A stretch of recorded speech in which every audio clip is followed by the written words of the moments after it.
여러분, 혹시 재혼 가정이라는 단어를 들었을 때 어떤 그림이 떠오르시나요? 저는 한때 새로운 시작, 두 번째 기회라는 단어만 떠올렸습니다. 그런데 실제로 그 길을 걷다 보니 그 안에는 상상하지 못했던 균열과 긴 그림자가 숨어 있었습니다. 제 남편 박민수는 전처와 사별한 지 3년 만에 저와 다시 가정을 꾸렸습니다. 그에게는 고등학생 아들 승우와 중학생 딸 지은이가 있었고 저는 그 아이들의 새엄마가 되었습니다. 결혼 초반 우리 집은 정말 따뜻했습니다. 저는 믿었습니다. 아, 이 길이 우리의 새로운 행복이 되겠구나. 하지만 진실은 그렇게 단순하지 않았습니다. 결혼 초기 저는 완벽한 새엄마가 되겠다고 마음을 다잡았습니다. 아침마다 부엌불을 켜고 도시락을 준비하는 일이 하루의 시작이었습니다. 도시락 칸마다 작은 정원을 가꾸듯 반찬을 담았습니다. 달걀지단은 노란 리본처럼 곱게 접어 넣었고 시금치는 참기름 향이 은은한 작은 숲처럼 놓았습니다. 그 사이 붉은 토마토를 살짝 올리면 아이들의 하루가 조금은 더 환해질 것만 같았습니다. 아이들은 그 정성을 알아주었습니다. 지은이는 학교에 가기 전마다 제 손을 꼭 잡으며 말했습니다. 새엄마 오늘도 고마워요.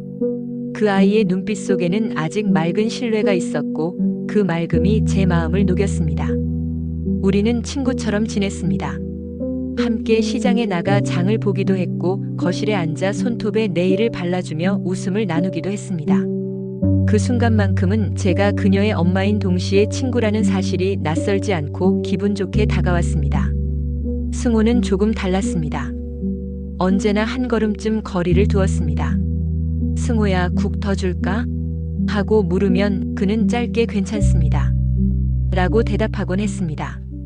형식적인 예의 속에 감춰진 조심스러움, 그리고 그 너머의 벽을 저는 매일 바라보았습니다. 하지만 그 벽이 아무리 단단하더라도 서두르지 않기로 했습니다. 남편 민수는 제 노력을 알아주었습니다. 늦은 밤 현관을 열고 들어온 그는 조용히 말했습니다. 당신 덕분에 우리 집이 다시 따뜻해졌어요. 그 한마디는 지친 몸을 다시 일으켜 세우는 힘이 되었습니다. 어느 토요일 오후 우리는 네 가족이 함께 쇼핑몰에 갔습니다. 푸드코트의 소란스러움 속에서 우리의 어색함은 잘 묻혔습니다. 지은이는 헤어핀을 고르며 신이 났고 승우는 농구화를 만지작거리며 묵묵히 발밑을 살폈습니다. 저는 계산대 앞에서 잠시 멈춰섰습니다.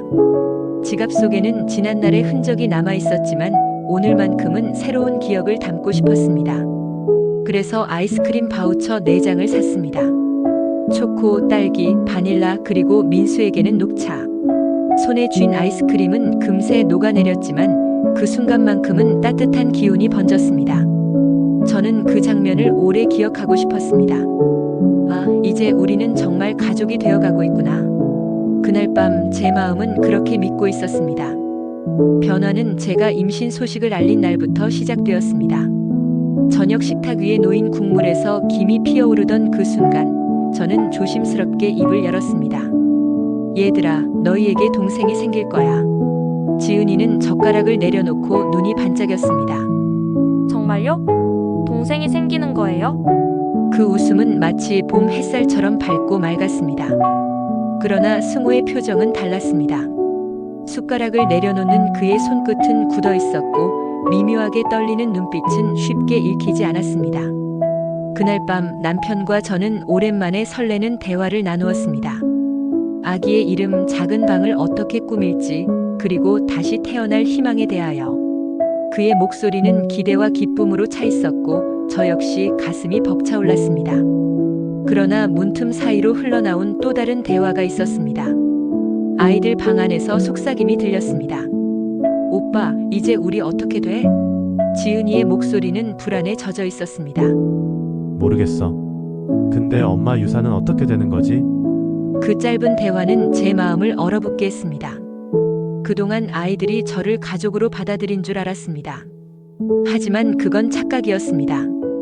그들은 그저 조심스럽게 참아내고 있었을 뿐 진심으로 저를 받아들인 건 아니었습니다. 그날 이후 제 눈에 보이는 풍경은 조금씩 달라졌습니다.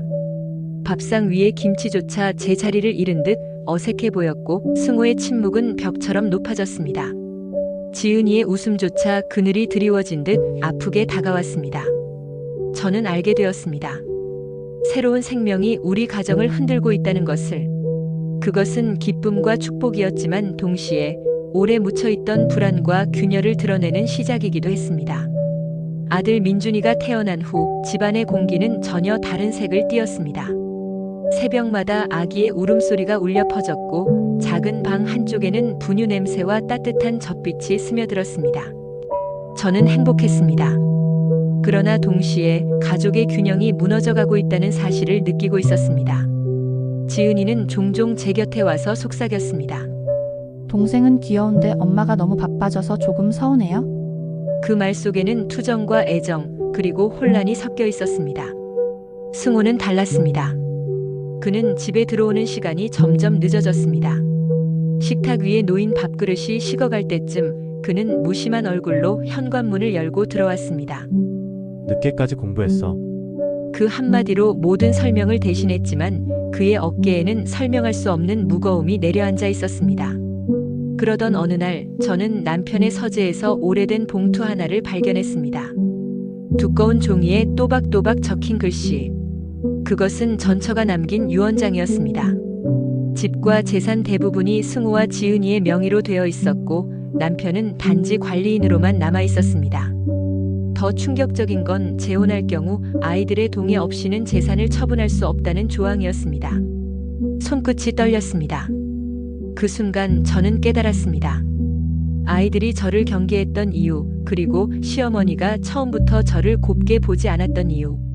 모든 퍼즐이 하나의 그림으로 맞춰지기 시작했습니다. 저는 무겁게 속삭였습니다. 아, 나는 처음부터 이 집의 낯선 사람이었구나. 며칠 후 승호가 제 앞에 앉았습니다. 그의 얼굴은 또래 고등학생의 그것이라기보다는 책임을 짊어진 어른의 얼굴 같았습니다. 새엄마, 솔직히 말할게요. 저희는 아버지가 재혼하는 걸 원하지 않았어요. 근데 아버지가 너무 외로워하셔서 참았던 거예요. 승호의 말은 날카로웠습니다. 그동안 삼켜왔던 속마음을 꺼내듯 그의 목소리에는 억눌린 감정이 실려 있었습니다. 그런데 이제 동생까지 생기니까 우리 몫이 줄어들까 봐 걱정돼요. 엄마가 남겨주신 건데. 그 순간 저는 비로소 이해했습니다. 아이들이 저를 경계했던 이유를. 그리고 왜 시어머니가 처음부터 저를 곱게 보지 않았는지도. 아이들의 마음속에는 새엄마라는 이름을 가진 저와 새로운 가족에 대한 불안보다도 친엄마가 남겨준 재산이라는 단단한 울타리가 더 크게 자리 잡고 있었던 것입니다. 저는 말없이 승호를 바라보았습니다. 그의 눈빛 속엔 아직 흔들림이 있었지만 동시에 버텨내려는 단단함도 있었습니다. 그날 이후 저는 알았습니다. 이 집에서의 싸움은 단순히 감정의 문제가 아니라 보이지 않는 유산이라는 무게와 얽혀 있다는 것을. 시간은 흘러 민준이가 도를 지나던 무렵 집안의 갈등은 더 이상 숨길 수 없는 지점에 다다랐습니다. 지은이는 학교에서 돌아와 문을 닫고 들어앉곤 했습니다. 그러다 어느 날 저는 믿기 어려운 이야기를 들었습니다. 친구들에게 이렇게 말했다는 것이었습니다. 우리 새엄마가 우리 재산 노리고 결혼했대. 그 말은 화살처럼 제 가슴을 꿰뚫었습니다. 제 손으로 챙겨주던 도시락, 함께 웃으며 고르던 헤어핀, 네일아트로 물들이던 그 시간들이 한순간에 무너져 내렸습니다. 승호는 더 노골적이었습니다. 식탁에 앉아 제 눈을 똑바로 바라보며 말했습니다. 새엄마, 이 집 주인이 누군지 아세요? 아버지도 우리 허락 없이는 아무것도 못해요. 저는 숨을 삼켰습니다. 남편에게 이 모든 것을 털어놓았을 때 그는 한동안 말이 없었습니다. 그리고 마침내 지친 목소리로 한마디를 내뱉었습니다. 미안해요.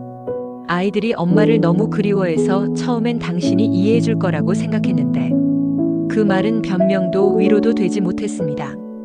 그저 오래된 벽처럼 무력하게 느껴졌습니다. 그 순간 저는 처음으로 깨달았습니다. 이 집에서의 싸움은 이제 더 이상 조용한 균열이 아니라 폭발 직전의 화약고가 되어가고 있다는 사실을. 설상가상으로 시어머니까지 가세했습니다. 며느리야, 내가 아무리 잘해도 넌 그 아이들 친엄마가 될 수 없어. 그리고 우리 며느리가 남긴 재산에 손대려고 하지 마. 시어머니의 목소리는 단호했습니다. 그 말은 마치 오래 굳어있던 벽돌이 다시 쌓이는 소리 같았습니다. 민준이는 좋지만 그 아이 때문에 승호와 지은이가 피해보면 안 돼.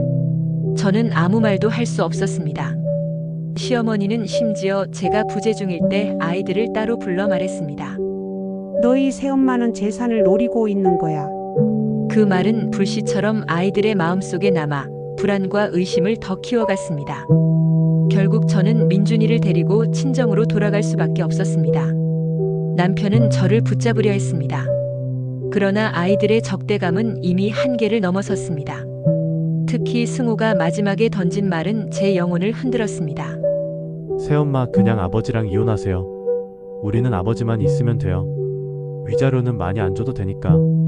17살 아이의 입에서 그런 말이 나왔다는 것이 믿기지 않았습니다. 제 눈앞의 풍경은 무너져 내렸습니다. 집은 여전히 그 자리에 있었지만 그 집에서의 저는 이미 자리를 잃은 그림자였습니다. 친정에서 지내던 어느 날 뜻밖의 전화가 걸려왔습니다. 지은이었습니다. 새엄마, 할머니가 아파서 응급실에 계세요.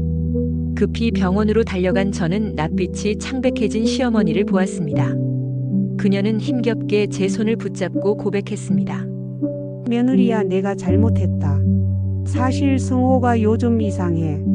엄마 유산을 자기가 다 관리하겠다고 하고 아버지 앞에서는 다른 얘기를 해. 지은이도 무서워하고 있어. 오빠가 변했다고. 그 목소리는 후회와 두려움이 뒤섞여 있었습니다. 저는 처음으로 시어머니의 눈빛에서 진심을 보았습니다. 시어머니의 입원 이후 지은이가 제게 더 많은 이야기를 털어놓았습니다. 새엄마, 사실 오빠가 고3 되면서 달라졌어요. 엄마 재산 얘기를 자꾸 하면서 아빠가 새엄마랑 결혼한 건 재산 때문이라고. 저는 새엄마가 좋았는데 오빠가 자꾸 넌 아직 어려서 몰라라고 해서. 그 목소리는 흔들렸습니다. 저는 알았습니다. 문제는 제가 아니라 감당하기 벅찬 상속 문제를 승호 혼자 짊어지면서 시작된 것이라는 것을. 상황을 정확히 파악한 후 저와 남편은 전문가의 도움을 받기로 했습니다. 가족 상담사는 조용히 말했습니다. 재혼 가정에서 재산 문제는 매우 민감한 사안입니다. 특히 미성년자에게 과도한 책임을 지우면 안 되죠. 우리는 다음과 같이 정리했습니다. 전처의 유산은 성인이 될 때까지 신탁으로 관리. 승호와 지은이의 교육비, 생활비는 그 유산에서 지출. 재혼 후 생긴 재산은 별도 관리. 정기적인 가족 회의를 통해 소통. 그제야 비로소 우리는 같은 방향을 바라보기 시작했습니다. 변화는 서서히 찾아왔습니다. 승호가 먼저 제게 고개를 숙였습니다. 새엄마, 죄송해요. 제가 너무 어른스럽게 행동하려다가 오히려 문제를 만들었어요. 지은이도 눈물을 글썽이며 말했습니다. 새엄마, 저는 새엄마가 진짜 엄마는 될 수 없지만 그래도 가족이라고 생각해요. 그 순간 벽에 작은 균열이 생겼습니다. 차갑던 공기 속에 온기가 스며들었습니다. 시간이 흐르면서 우리 집은 조금씩 평화를 되찾았습니다. 승호는 대학에 진학해 가끔 집에 들릴 때마다 민준이를 안아주며 웃음을 보여줍니다. 지은이는 고등학생이 되어도 여전히 제게 고민을 털어놓는 딸로 남아있습니다. 남편은 예전보다 더 자주 미소를 지으며 식탁에서 가족을 바라봅니다. 시어머니 또한 민준이를 끌어안으며 말했습니다. 두 며느리 다 내 딸이지. 이제 다 내 가족이야. 불가능할 것 같았던 균형이 조금은 어색하지만 분명히 자리 잡아가고 있었습니다. 돌이켜보면 재혼 가정에서 가장 중요한 건 완벽한 가족을 억지로 만들려 애쓰는 것이 아니었습니다. 각자의 상처와 불안을 인정하고 서로의 경계를 존중하면서도 새로운 관계를 천천히 엮어가는 것. 민준이가 3살이 된 지금 자연스럽게 승호 형, 지은이 누나라고 부릅니다. 아이들도 그를 우리 막내라며 다정하게 안아줍니다. 우리는 완벽하지 않습니다. 여전히 어색한 순간도 있습니다. 하지만 이제는 압니다. 그 어색함마저도 우리 가족의 일부라는 것을. 가족이 된다는 것은 피로만 연결되는 것이 아니라 서로를 이해하고 배려하는 마음에서 시작된다는 것을요.